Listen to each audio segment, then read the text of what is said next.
દરેક ઘરમાં મહિલાઓને સતાવતો એક જ પ્રશ્ન કે શું શાક બનાવવું કે જેથી દરેક વ્યક્તિઓને ખૂબ પસંદ આવે, જે ખાય તે આંગળા ચાટતા રહી જાય, એટલી ટેસ્ટફુલ વેરાયટી બને, ઓછા તેલમાં બિના ઝંઝટ તૈયાર થાય, શાકભાજીના ઉપયોગ વગર પણ જો તૈયાર કરવી હોય તો કરી શકીએ, ફટાફટ તૈયાર કરી શકીએ, જેને તમે ટિફિન બોક્સમાં પણ આપી શકો, બપોરના સમયે કે સાંજના સમયે પણ તૈયાર કરી શકો અને લસણ ડુંગળીના ઉપયોગ વગર તૈયાર કરવું હોય તો પણ તૈયાર કરી શકો. તો ચલો આજની જુદી જુદી સોમવારથી શનિવારની 6 શાકની રેસીપી તૈયાર કરીશું, જે તમને ખૂબ પસંદ આવશે.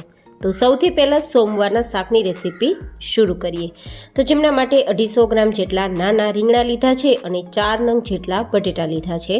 અને હવે આપણે બટેટાની છાલ કાઢવાની છે અને રીંગણાને ઉપરથી ડંઠળ હટાવી એક ઊભો આ રીતે કટ અને એક આડો આ રીતે કટ લગાવી દઈશું. અને તે જ રીતે આપણે જે બટેટા નાના નાના લીધા છે તેની પણ છાલ કાઢી અને એક ઊભો કટ અને એક આડો કટ. જો બટેટા મોટા હોય તો 4 ટુકડા પણ કરીને ઉપયોગમાં લઈ શકો છો. હવે તેનો એક સ્પેશિયલ મસાલો તૈયાર કરવા માટે 1/4 કપ જેટલા મગફળીના દાણા, 1/4 કપ જેટલા તલ લેશું અને દરદરો પાવડર તૈયાર કરી લેશું. અહીંયા ફોતરા સાથે પણ તમે દાણાનો પાવડર તૈયાર કરી શકો છો. હવે સાથે 1/4 કપ જેટલું ટોપરાનું છીણ ઉમેરીશું અને ફરીથી મિક્સરમાં આપણે એક પેસ્ટ તૈયાર કરવા માટે એક મરચું અને 2 ઇંચ આદુનો ટુકડો લઈ પેસ્ટ તૈયાર કરી લઈશું. અહીંયા તમારે લસણની પેસ્ટ ઉમેરવી હોય તો ઉમેરી શકો છો. હવે આ બધી જ વસ્તુ મિક્સ કર્યા બાદ ધાણા ઉમેરી દઈશું અને 1 નંગ લીંબુનો રસ, 1 ચમચી ખાંડ ઉમેરી દઈશું અને 1 ચમચી મેગી મસાલા આ ઘરનો તૈયાર કરેલો છે. તમે ગરમ મસાલો ઉમેરી શકો છો અથવા સ્કીપ કરી શકો છો. સ્વાદ પ્રમાણે નમક, ચપટી 2 ચપટી હળદર, 2 ચમચી લાલ મરચું પાવડર, 1 ચમચી ધાણા જીરું પાવડર અને ચપટી જેટલી હિંગ, 1 ચમચી તેલ ઉમેરી દઈશું અને બધું મિશ્રણ મિક્સ કરી દઈશું. ગાઈઝ, આ મસાલો તૈયાર કરી 1 વીક સુધી ફ્રીજમાં તમે એરટાઇટ ડબ્બામાં ભરીને સ્ટોર કરીને રાખી શકો છો. કોઈ પણ શાકમાં આ 2-3 ચમચી મસાલો ઉમેરશો તો એકદમ શાકનો સ્વાદ 2 ગણો વધી જશે. હવે આપણે ફરીથી મિક્સર જારમાં 2-3 નંગ જેટલા ટમેટાના ટુકડા ઉમેરી ગ્રેવી તૈયાર કરી લઈશું. આ ગ્રેવીમાં તમારે ડુંગળીનો ઉપયોગ કરવો હોય તો કરી શકો છો. હવે આપણે અહીંયા 2 થી 3 ચમચી જેટલું તેલ ગરમ કરીશું. એકદમ ઓછા તેલમાં ખૂબ જ ટેસ્ટી શાક તૈયાર કરવાનું છે. તો હવે તેલ ગરમ થાય તો લીધેલા બટેટા અને જે રીંગણા છે તેને સાતળી લેશું. અહીંયા આપણે ભરવાની ઝંઝટ વગર આ શાક તૈયાર કરીએ છીએ, જેથી ફટાફટ તૈયાર થશે અને ખૂબ સ્વાદિષ્ટ તૈયાર થશે. હવે તેને ઢાંકી દેશું.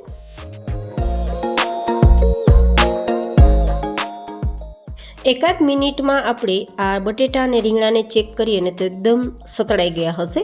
બહુ વધારે કૂક કરવાની જરૂર નથી. થોડા સતળાઈ જાય પછી આપણે આ રીતે ટમેટાની ગ્રેવી ઉમેરી દઈશું અને પછી તેને થોડીવાર માટે ચલાવીશું. હવે આપણે આ જે ગ્રેવી છે અને રીંગણા છે, બટેટા છે, તેના ભાગનું અડધી ચમચી નમક અને 2 ચમચી લાલ મરચું પાવડર ઉમેરી દઈશું. હું અહીંયા કાશ્મીરી ઉમેરું છું ને તો કલર સારો આવશે, તીખું બિલકુલ નહીં થાય. તમે તીખાસ પ્રમાણે વધઘટ કરી શકો. બધું જ મિક્સ કરી દઈશું. ફરીથી ઢાંકીને 2 મિનિટ થવા દેશું.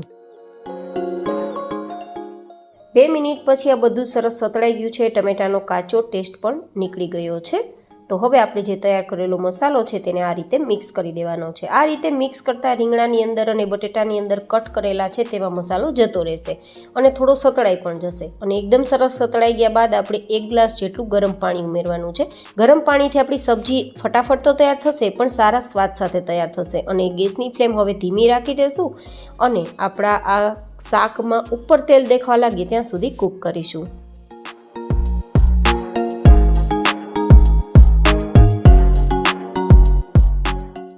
તો લગભગ 4 મિનિટ પછી હું ચેક કરું તો ઉપર તેલ દેખાવા લાગ્યું છે, મતલબ શાક આપણું તૈયાર થઈ ગયું છે. પણ આપણું બટેટું કાચું નથી ને તે જોવાનું.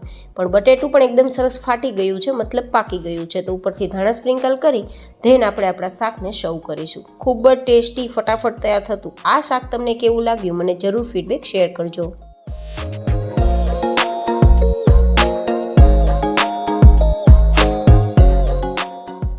હવે તૈયાર કરીશું મંગળવારનું શાક. જ્યારે ઘરમાં કોઈ શાક ના હોય ને ત્યારે તમે આ સબ્જીને તૈયાર કરી શકો છો.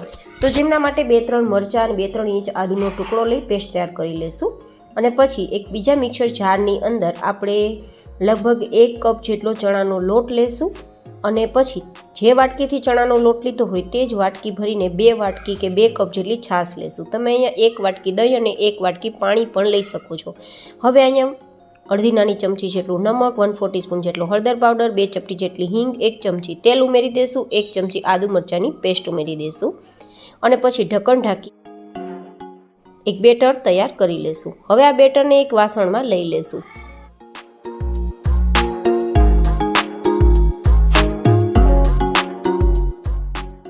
હવે એક વાસણમાં થોડું પાણી ગરમ થવા માટે રાખશું. તેના ઉપર સ્ટેન્ડ રાખી અને ચણાના લોટનું બેટરવાળું વાસણ રાખી 15 મિનિટ માટે ઢાંકીને આપણે મીડિયમ ટુ હાઈ ગેસની ફ્લેમ પર થવા દેશું.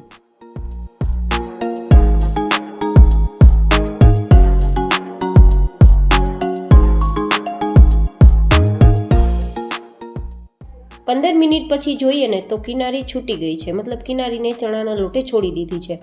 તો સમજવાનું કે બેટર કૂક થઈ ગયું છે. તો હવે શું કરવાનું, ગેસની ફ્લેમ બંધ કરી દેવાની અને પછી આ રીતે ચમચની મદદથી કે વિસ્કની મદદથી ચલાવવાનું. બધું જ મિશ્રણ સરસ મિક્સ થઈ જાય પછી એક વાસણમાં આ રીતે થોડું પાથરી અને ચેક કરવાનું. બધું જ આપણું આ મિશ્રણ ભેગું થઈ જાય, હાથમાં ના ચીપકે તો સમજવાનું કે આપણું આ મિશ્રણ એકદમ પરફેક્ટ પાકી ગયું છે, કાચું નથી. તો તમે જોઈ શકો છો બધું ભેગું થઈ જાય છે. તો હવે નીચે લઈ લેશું અને તેલથી ચીકણી કરેલી પ્લેટમાં આપણે બધું જ પાથરી દેવાનું છે. ગાઈઝ, આ એકદમ સરળ રીતે ઢોકળી તૈયાર કરવાની મેં તમને રીત બતાવી છે. જે લોકોની ઢોકળી પોચી નથી થતી, ગાંઠાવાળી થઈ જાય છે, બનાવવામાં ઝંઝટ લાગે છે, કાચી છે કે પાકી છે તે નથી સમજાતું, તે લોકો માટે આ રીતે ઢોકળી તૈયાર કરવી ખૂબ સરળ રહેશે. મેં બરાબર માપ સાથે, બરાબર ટાઈમ સાથે આ ઢોકળી બનાવવાની રીત સમજાવી છે. તો તમે ક્યારે પણ આ રીતે ફટાફટ ઢોકળી તૈયાર કરી શકો છો. તો તમે જોઈ શકો છો થોડી જ વારમાં ઢોકળીના ટુકડા બહાર નીકળી જાય છે.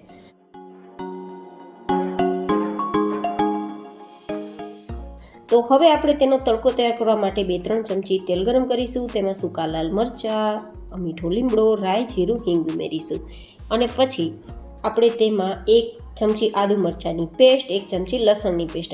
અહીંયા લસણ ના ખાતા હોય તો લસણને ઉમેરવાનું રહેશે નહીં, પણ મેં 1 ચમચી ઉમેરેલી છે કારણ કે ઢોકળીના શાકમાં લસણનો સ્વાદ ખૂબ સરસ લાગે છે. થોડું 2-3 ચમચી પાણી ઉમેરી લેશું જેથી આપણી પેસ્ટ બળે નહીં અને પછી 2 કપ જેટલી છાશ અને 1 કપ જેટલું પાણી ઉમેરી દેશું. અડધી નાની ચમચી જેટલું નમક ઉમેરી દેશું અથવા સ્વાદ પ્રમાણે નમક, ચપટી 2 ચપટી હળદર, 2 ચમચી લાલ મરચું પાવડર, 1 ચમચી ધણાજીરું પાવડર, 1 ચમચી કસૂરી મેથી. જો કે હોય તો ઉમેરજો, નહીં તો ઓપ્શનલ છે. થોડો ગોળ, કારણ કે છાશમાં ખટાશ હોય છે તો મેન્ટેન કરવા ગોળ ઉમેરેલો છે. હવે આ રીતે મિક્સ કરી દેશું. 10 મિનિટ માટે આપણે આ ગ્રેવીને ઉકાળીશું.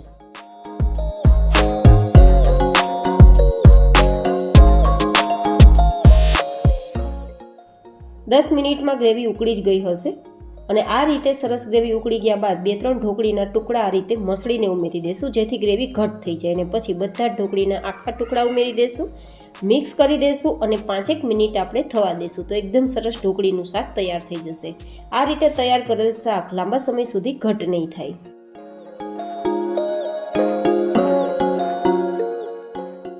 તો 5-1 મિનિટ પછી ઢોકળીનું શાક તૈયાર છે. ધાણા સ્પ્રિંકલ કરી ધેન સર્વ કરીશું. આ ઢોકળીના શાકમાં ગ્રેવી આટલી જ સરસ રહેવાની છે તો તમે ટિફિન કે લંચ બોક્સમાં પણ આપી શકશો. તો તમને મારું નવી રીતે ઢોકળીનું શાક તૈયાર કરવાની રીત કેવી લાગી તે પણ મને જરૂર બતાવજો. હવે તૈયાર કરીશું બુધવારનું શાક. આ શાકને તમે ફરાળમાં પણ લઈ શકો છો અને એની ટાઈમ ઘરમાં કોઈ શાક ના હોય, ફટાફટ શાક તૈયાર કરવું હોય તો પણ તૈયાર કરી શકશો. તો 3 નંગ જેટલા મીડિયમ સાઇઝના બટેટા લીધા છે. તેની આ રીતે છાલ કાઢી અને પછી આપણે તેને એકદમ પાતળી સ્લાઇસમાં ચિપ્સ તૈયાર કરી લઈશું. ગાઈઝ, જનરલી દરેક વ્યક્તિઓને બટેટાનું શાક પસંદ હોય છે, સ્પેશિયલી બાળકોને. તો ઘણીવાર કંઈ શાકમાં બનાવવાનું ન સમજાય અથવા તો શું બનાવવું તેવો પ્રશ્ન હોય તો આ શાક ફટાફટ બનશે અને બધા જને પસંદ આવશે અને જે ખાશે તે આંગળા ચાટતા રહી જશે. બનાવવાળાને પણ ખૂબ મજા આવશે. હવે બધી જ સ્લાઇસને આપણે પાણીમાં ઉમેરી દઈશું અને પછી 80% જેવી બફાઈ જાય ત્યાં સુધી મીડિયમ ગેસની ફ્લેમ પર તેને કૂક કરીશું. 100% કૂક નથી કરવાની. ઢાંકી દઈશું તો ફટાફટ થઈ જશે. ત્યાં સુધીમાં આપણે એક મસાલો તૈયાર કરી લઈશું. તો જેમના માટે મિક્સર જારમાં આપણે અડધા કપ જેટલા કાચા મગફળીના દાણાનો પાવડર તૈયાર કરી લઈશું. અહીંયા તમારે તલ ઉમેરવું હોય, ટોપરું ઉમેરવું હોય તો પણ ઉમેરી શકો છો.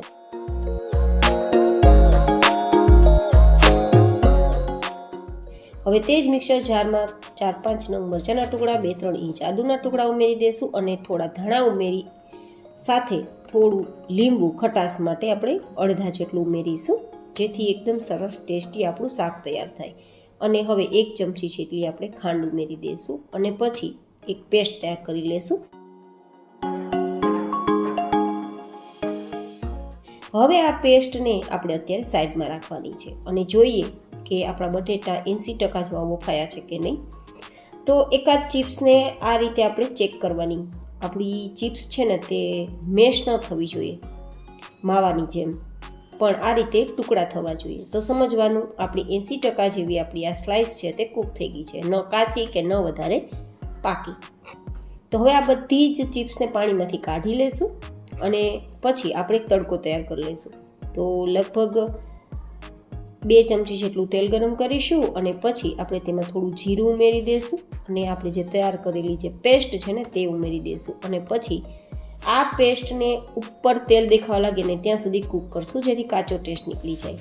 એકાદ નાની ચમચી જેટલું નમક ઉમેરી દઈશું અને પછી ફરીથી તેને કૂક કરીશું. ઉપર તેલ દેખાય પછી આપણે આ રીતે બટેટાની સ્લાઇસ અને તૈયાર કરેલ માંડવીના દાણાનો ભૂકો ઉમેરી દઈશું. થોડા લીલા ધાણા ઉમેરી દઈશું અને હળવા હાથે મિક્સ કરીશું, જેથી મિક્સ પણ થઈ જાય અને બટેટાની સ્લાઇસ ભાંગે પણ નહીં.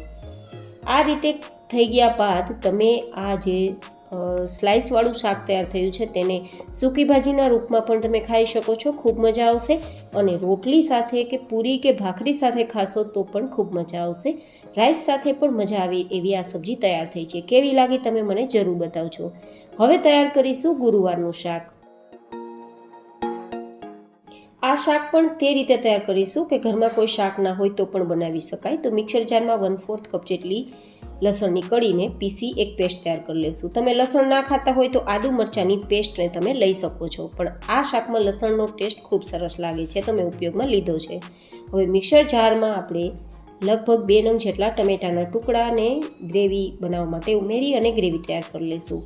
હવે આપણે જે પેસ્ટ તૈયાર કરી છે ને લસણની, તેની અંદર બીજા મસાલા ઉમેરીશું, જેમ કે 1 નાની ચમચી જેટલું નમક ઉમેરી દઈશું, 1 નાની ચમચી જેટલું ધાણા જીરું પાવડર, 2 નાની ચમચી જેટલું કશ્મીરી લાલ મરચું પાવડર અથવા તમે ખાતા હોય તે, ચપટી જેટલી હિંગ, ચપટી જેટલી હળદર, બધું જ ઉમેર્યા બાદ 2-3 ચમચી પાણી ઉમેરી પેસ્ટ તૈયાર કરી લઈશું. હું અગેન તમને બતાવું છું કે લસણ ના ખાતા હોય તો લસણની જગ્યાએ મરચાં અને આદુની પેસ્ટનો ઉપયોગ કરી શકો છો. હવે કડાઈમાં 3 ચમચી તેલ ગરમ કરીશું. તેલ ગરમ થાય પછી પહેલાં તો કાજુને આપણે આ રીતે ફ્રાય કરી લઈશું, જ્યાં સુધી ગોલ્ડન કલર પર ના આવે. ધીમા ગેસની ફ્લેમ પર કરશું તો એકદમ સરસ ગોલ્ડન કલર આવશે અને કાજુ બળશે પણ નહીં. મેં લગભગ 1/4 કપ જેટલા કાજુની સ્લાઇસ લીધી છે, તમે તેમાં વધઘટ કરી શકો છો. આ રીતે ગોલ્ડન કલર પર આવે ત્યારે કાઢી લેવાના અને પછી તેમાં ફરીથી જીરું ઉમેરી દેવાનું છે અને પછી ચપટી જેટલી હિંગ ઉમેરી દેવાની છે. જે ટમેટાની પ્યુરી તૈયાર કરી છે તેને ઉમેરી આ રીતે ઢાંકી દઈશું, જેથી તેનો વઘાર બહાર ના આવે. આ રીતે આપણે તૈયાર કરેલી લસણની જે પેસ્ટ છે તે પણ ઉમેરી દઈશું. ખૂબ જ સ્વાદિષ્ટ લાગે છે આ શાક, જેને રેસ્ટોરન્ટમાં લોકો ઘણા બધા પૈસા દઈને ખાવા જાય છે અને તેનું નામ છે કાજુ ગાંઠિયાનું શાક. આ રીતે એકવાર ટ્રાય કરજો, ખૂબ મજા આવશે. ઢાંકી દઈશું જેથી સરસ મજાની અંદરથી કાચો ટેસ્ટ દૂર થઈ જાય અને ટેસ્ટ સારો આવે. ઉપર તેલ દેખાવા લાગે ત્યાં સુધી કૂક કરવાનું. 5 મિનિટમાં ઉપર તેલ દેખાવા લાગ્યું છે તો 2 કપ જેટલા ગાંઠિયા ઉમેરી દઈશું. આ ભાવનગરી ગાંઠિયા છે, તમે કોઈ પણ ગાંઠિયા જેમ કે તીખા ગાંઠિયા છે કે પછી થોડા સોફ્ટ ગાંઠિયા આવે છે તે પણ તમે ઉમેરી શકો છો. મિક્સ કરી આપણે તૈયાર કરેલ કાજુને મિક્સ કરી દઈશું અને પછી ગ્રેવી માટે આપણે અહીંયા થોડું હુંફાળું ગરમ પાણી 2 ગ્લાસ જેટલું ઉમેરીશું અને પછી 2 મિનિટ થવા દઈશું તો એકદમ સરસ આપણું શાક તૈયાર થઈ જશે. આ શાક ઘરે એકદમ સરળતાથી અને સસ્તા ભાવે તૈયાર થાય છે, પણ બહાર આ શાક ખૂબ મોંઘું મળે છે અને લોકો આ શાક ખાવા માટે ખોટા પૈસા દઈને સમય બરબાદ કરીને એટલું બહાર હાઇજેનિક પણ નથી હોતું તેમ છતાં ખાવા જાય છે. તો એકવાર ઘરે ટ્રાય કરજો, જે ખાશે તે આંગળા ચાટતા રહી જશે. તો 2 મિનિટ પછી આપણું શાક થઈ ગયું છે તો તેને આપણે ગરમા ગરમ રોટલી કે ભાખરી સાથે સર્વ કરીશું. ખૂબ મજા આવશે. ખીચડી સાથે પણ મજા આવે તેવું આ શાક તૈયાર થયું છે. કેવું લાગ્યું તમને મારું આ ગુરુવારનું શાક એ પણ મને કોમેન્ટમાં જરૂર બતાવજો. હવે તૈયાર કરીશું શુક્રવારનું શાક. ઘણીવાર ઘરમાં કોઈ શાક ના હોય અને શાકમાં શું બનાવવું તે પ્રશ્ન હોય ત્યારે પણ આ શાક તમે તૈયાર કરી શકો છો. તો 1 કપ જેટલી મગની ફોદરા વગરની દાળ લીધી છે, તેને સાદા પાણીથી ધોઈ લેશું જેથી તેમાં કચરો હોય તો નીકળી જાય. હવે તેને પલાળવા માટે 2 ગ્લાસ પાણી ઉમેરીશું અને 2 કલાક માટે આપણે તેને સાઈડમાં રાખી દઈશું તો સરસ પલળી જશે.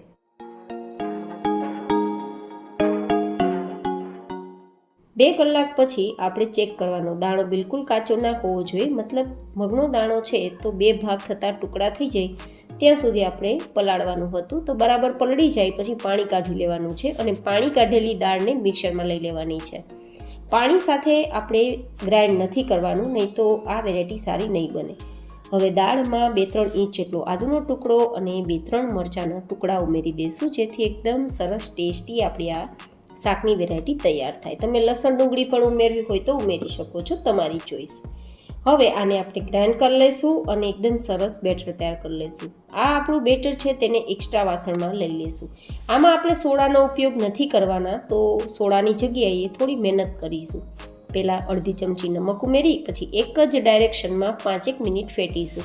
તો એકદમ સરસ તેમાં હવાના કણ ભરાશે અને એકદમ ફ્લફી આપણું બેટર તૈયાર થઈ જશે. જે રીતે સોડા ઉમેરીને ફ્લફી થાય તેવું જ થઈ જશે. તો સોડાના ઉપયોગ વગર વેરાયટી તૈયાર કરવી હોય તો આ રીતે હાથથી 5 મિનિટ ફેટી લેવું. હવે ફરીથી તે જ મિક્સર જારમાં 2-3 નંગ જેટલા મરચાંના ટુકડા, થોડો આદુનો ટુકડો અને 2-3 નંગ જેટલા ટમેટાના ટુકડા ઉમેરી એક ગ્રેવી તૈયાર કરી લઈશું. અહીંયા ડુંગળીનો ઉપયોગ કરવો હોય તો કરી શકો છો, લસણનો ઉપયોગ કરવો હોય તો પણ કરી શકો છો, પણ આ શાકમાં મેં લસણ ડુંગળીનો ઉપયોગ નથી કર્યો. ગ્રેવી તૈયાર છે.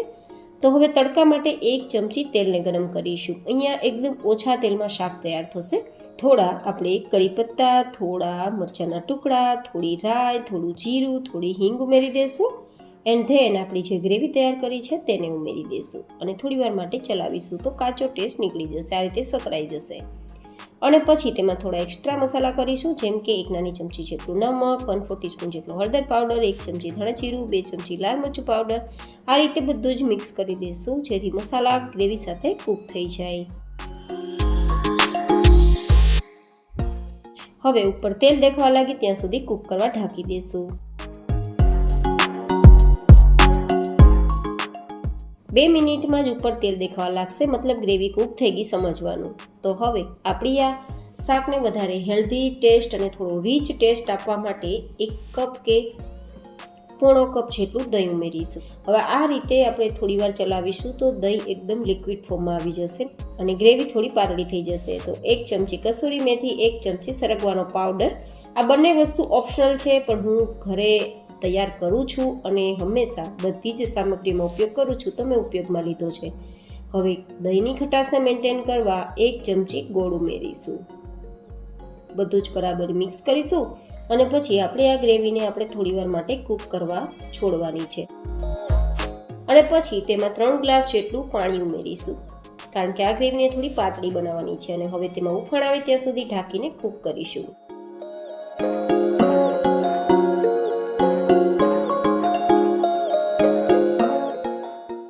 હાઈ ગેસની ફ્લેમ પર 1 જ મિનિટમાં આપણી ગ્રેવી ઉકળી ગઈ છે. તો હવે ગેસની ફ્લેમ હાઈ જ રાખવાની છે અને આ બેટરમાંથી નાના ભજીયા તૈયાર કરી સીધા જ ઉકળતી ગ્રેવીમાં આ રીતે છૂટા છૂટા તૈયાર કરીશું. ભજીયા છૂટા છૂટા જ આપણે આ રીતે ભજીયા તૈયાર કરીશું તો એકબીજા સાથે નહીં ચીપકે.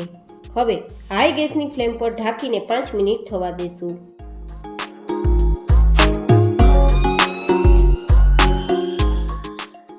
5 મિનિટ પછી ઉપર બધા જ ભજીયા તરવા લાગ્યા છે, મતલબ બરાબર પાકી ગયા છે, કાચા નથી. તો હવે ધાણા સ્પ્રિંકલ કરી આપણી આ ગ્રેવીવાળી સબ્જીને આપણે સર્વ કરી લેશું. આને તમે માત્ર રાઈસ સાથે ખાશો કે ખીચડી સાથે ખાશો તો પણ મજા આવશે. રોટલી રોટલાની જરૂર બિલકુલ નહીં પડે અને ખીચડી કે ભાત વગર પણ એમ જ ખાઈ શકો છો. આને કઢી પકોડીનું નામ આપી શકાય કે નહીં એ પણ મને તમે જરૂર બતાવજો. કેવી લાગી શુક્રવારની રેસીપી એ પણ બતાવજો. હવે તૈયાર કરીશું શનિવારનું શાક. તો જેમના માટે એક મિક્સર જારમાં 1/4 કપ જેટલું રેડીમેડ જે ચવાણું હોય છે તેનો પાવડર તૈયાર કરી લઈશું. તમે હોમમેડ ચવાણું હોય તો પણ લઈ શકો છો. હવે પાવડરને સાઈડમાં રાખી દઈશું અને તે જ મિક્સર જારમાં ગ્રેવી માટે 2-3 નંગ જેટલા ટમેટાના ટુકડા અને 2-3 મરચાંના ટુકડા, 2-3 ઇંચ આદુનો ટુકડો લઈ પેસ્ટ તૈયાર કરી લઈશું. હવે આપણી આ તૈયાર થયેલી પેસ્ટને આપણે સાઈડમાં રાખી દઈશું. 2-3 ચમચી તેલમાં થોડું જીરું ઉમેરીશું, થોડી હિંગ ઉમેરીશું અને તૈયાર કરેલા આપણી પેસ્ટને પણ ઉમેરી દઈશું. આમાં મેં લસણ ડુંગળીનો ઉપયોગ નથી કર્યો, તમારે કરવો હોય તો ગ્રેવીમાં ઉમેરીને કરી શકો છો. હવે આ રીતે આપણી ગ્રેવીને સાતળીશું. થોડીવાર માટે ઢાંકી દઈશું તો ફટાફટ ઉપર તેલ દેખાવા લાગશે.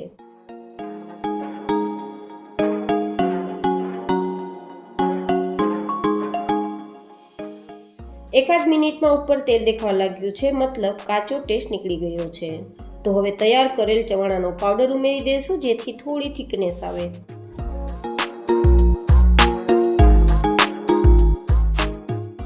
સ્વાદ પ્રમાણે નમક, કારણ કે ચવાણુંમાં પણ નમક હોય છે. તો અડધી નાની ચમચી નમક, 1/4 ટીસ્પૂન જેટલું હળદર પાવડર, 2 ચમચી લાલ મરચું, 1 ચમચી ધાણાજીરું પાવડર ઉમેરી મિક્સ કરીશું.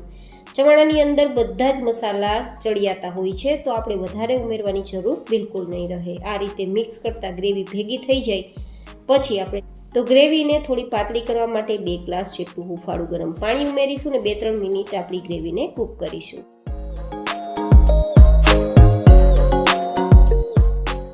2-3 મિનિટમાં ઉકળી ગઈ હશે આપણી ગ્રેવી. તો ઉકળી ગયેલી ગ્રેવીની અંદર રેડીમેડ જે ચવાણું હોય છે ને, તે આપણે ઉમેરવાનું છે. તમે ઘરનું હોય તો પણ ઉમેરી શકો. મેં માત્ર 1 કપ ઉમેરેલું છે, કારણ કે વધારે ઉમેરશો તો પછી એકદમ ઘટ થઈ જશે. આ રીતે બધું જ મિક્સ કરતાં માત્ર 30-40 સેકન્ડમાં જ આપણે આ શાકને નીચે ઉતારી લેવાનું છે, કારણ કે વધારે કૂક થશે તો ઘટ થઈ જશે. તો ધાણા સ્પ્રિંકલ કરી નીચે ઉતારી લેશું અને ગરમા ગરમ આ શાકને ખીચડી, રાઈસ, રોટલી, રોટલા, ભાખરી, પૂરી, પરાઠા કોઈ પણ સાથે ખાશો તો મજા આવે એવું શાક તૈયાર થઈ ગયું છે. તો શનિવારનું શાક કેવું લાગ્યું તે મને કોમેન્ટમાં જરૂર બતાવજો. રવિવારનું શાક મેં નથી બતાવ્યું, કારણ કે દરેક વ્યક્તિઓના રવિવારે રજા હોવાના કારણે કંઈક ના કંઈક શેડ્યુલ ફિક્સ હોય છે. તો રવિવારે તમે તમારી પસંદગી પ્રમાણે વિચારીને શાક તૈયાર કરી શકો છો. કેવું લાગ્યું તમને સોમવારથી શનિવારના શાકની આ રેસીપી મને જરૂરથી બતાવજો. ફરી મળીશું એક નવી જેન હેલ્ધી રેસીપી સાથે. ત્યાં સુધી stay healthy and stay happy.